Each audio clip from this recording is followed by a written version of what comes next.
નમસ્કાર મિત્રો, education trend YouTube ચેનલમાં તમારું સ્વાગત છે। તો મિત્રો, સોશિયલ મીડિયા મારફતે એક મહત્વના ન્યૂઝ મળી રહ્યા છે। તો મિત્રો, એ ન્યૂઝની અંદર એવું જણાવવામાં આવ્યું છે કે જે ધોરણ 10 અને ધોરણ 12ના વિદ્યાર્થીઓ માટે આવનારી બોર્ડની પરીક્ષાઓ છે તે લેવામાં નહીં આવે। આ ઉપરાંત મિત્રો એક બીજી બાબત પણ જણાવવામાં આવી છે કે હવે ધોરણ 10 અને ધોરણ 12ના વિદ્યાર્થીઓને પાસ થવા માટે 33 માર્ક્સની જગ્યાએ માત્ર ને માત્ર 23 માર્ક્સ લાવવા જરૂરી છે। તો જે વિદ્યાર્થીઓ 23 માર્ક્સ લાવશે તે વિદ્યાર્થીઓને પાસ કરી દેવામાં આવશે તેવું જણાવવામાં આવ્યું છે। તો મિત્રો, આ ન્યૂઝને લઈને શિક્ષણ વિભાગ દ્વારા તાત્કાલિક સ્પષ્ટતા કરવામાં આવી છે।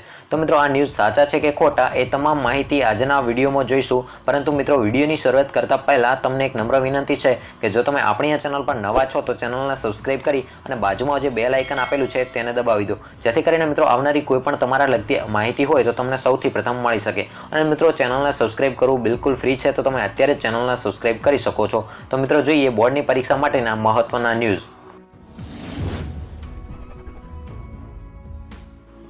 તો મિત્રો, આજકાલ સોશિયલ મીડિયામાં ઘોડાની ગતિની જેમ ખબર ફેલાઈ રહી છે। તો મિત્રો, એની અંદર એવું જણાવવામાં આવ્યું છે કે જે ધોરણ 10 અને ધોરણ 12ના વિદ્યાર્થીઓને પરીક્ષાઓમાં પાસ થવા માટે માત્ર ને માત્ર 23% હોવા જરૂરી છે।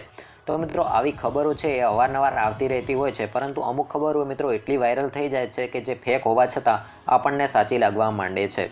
તો મિત્રો, આ વાયરલ થયેલી ખબરમાં એવું જણાવવામાં આવ્યું છે કે કોરોના પ્રભાવના કારણે વિદ્યાર્થીઓના હિત માટે સરકારે ધોરણ 10 અને ધોરણ 12ના વિદ્યાર્થીઓને પાસ થવા માટે મિત્રો 33%થી ઘટાડીને 23% માર્ક્સ કરી દેવામાં આવ્યા છે। તો મિત્રો, આ ન્યૂઝની અંદર એવું જણાવવામાં આવ્યું હતું કે હવે 23 માર્ક્સ લાવનાર અને વિદ્યાર્થીઓને પાસ કરી દેવામાં આવશે, એટલે કે જે વિદ્યાર્થીઓ 100માંથી 23 માર્ક્સ લાવશે તે વિદ્યાર્થીઓ પાસ ગણાશે। તો મિત્રો, આ વાયરલ થયેલી ખબરની જાંચ PIB ફેક્ટ ચેક દ્વારા કરવામાં આવી હતી, જેમાં મિત્રો એમણે એવું જણાવ્યું છે કે આ ન્યૂઝ તદ્દન ફેક છે। તો મિત્રો, આવી કોઈ જાહેરાત શિક્ષણ વિભાગ દ્વારા કરવામાં આવી છે નહીં। તો મિત્રો, જે પાસ થવા માટેનો નિયમ છે 33%નો છે તે જ રહેશે। આ ઉપરાંત મિત્રો, જે બોર્ડની પરીક્ષા છે એ લેવામાં આવશે જ। તો મિત્રો, PIB ફેક્ટ ચેક કેન્દ્રીય સરકારની પોલિસી, સ્કીમ, વિભાગો અને મંત્રાલયોને લઈને આવતી ફેલાતી ખોટી સૂચનાઓને રોકવાનું કામ કરે છે। તો મિત્રો, સરકાર સાથે જોડાયેલી ખબર સાચી છે કે ખોટી તે જાણવા માટે PIB ફેક્ટ ચેકની મદદ લઈ શકાય છે। તો મિત્રો, આ માટે તમને શંકાસ્પદ લાગતી જાહેરાતનો સ્ક્રીનશોટ, ફેસબુક પોસ્ટ, ટ્વીટ વગેરે વોટ્સએપ નંબર, તો મિત્રો અહીંયા વોટ્સએપ નંબર આપેલો છે, જો તમને કંઈક શંકાસ્પદ લાગે તો તમે આ નંબર ઉપર વોટ્સએપ કરી શકો છો। તો મિત્રો, કોઈ માહિતી સાચી છે કે ખોટી તે મિત્રો PIB ફેક્ટ ચેક દ્વારા જણાવવામાં આવે છે। તો મિત્રો, જે આ માહિતી હતી તે તદ્દન ફેક હતી। તો મિત્રો, તમારી જે બોર્ડની પરીક્ષા છે ટૂંક સમયમાં લેવાનારી છે અને જે તમારા પાસિંગ માર્ક્સ છે એ 33% જ રહેશે।